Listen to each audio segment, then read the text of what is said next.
Sometimes we get drawn to things because they look good on the surface. It might be a relationship, a job, or a situation that promises something better.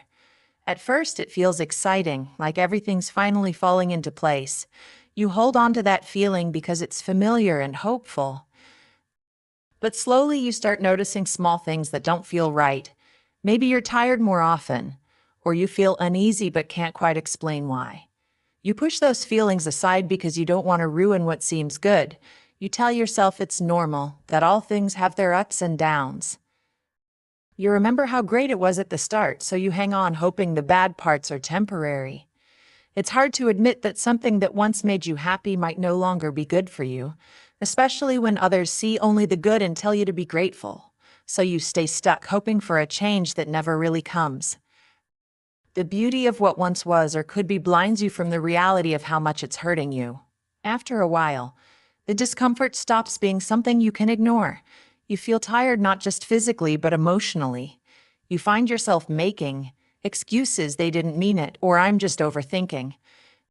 You lower your expectations because it feels easier than facing the truth. You realize you're anxious or sad more often than happy. Your needs go unmet, your feelings dismissed.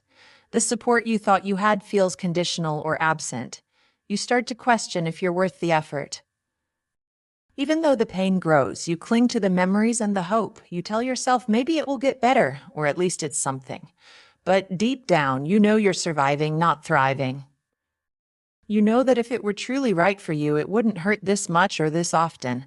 Fighting to let go feels terrifying. You worry about what comes next, about being alone, or about never finding something as good. It's scary to admit that something you once wanted isn't right anymore. But letting go isn't about failure or giving up. It's about choosing yourself over the fear of change. It's about realizing that holding on to something painful isn't love. It's fear, habit, or hope for a future that isn't coming.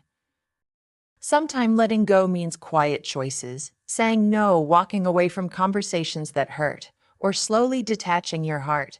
It might feel messy or sad, and that's okay. Healing takes time, but every step away from what hurts is a step toward peace. When you finally close that window, you might feel relief mixed with sadness. Healing isn't instant, and some days will be hard. You might wonder if you made the right choice or feel lonely, but you start to notice small changes, more calm, more space to breathe, moments of real happiness without second guessing. You remember what it's like to feel safe with yourself. Choosing peace means choosing your own well, being over anything else. The most beautiful things in life aren't always perfect or easy. Sometimes they're the things you fight for inside yourself: safety, respect, and peace. And sometimes the bravest thing you can do is close the window, even if the view was once your favorite thing.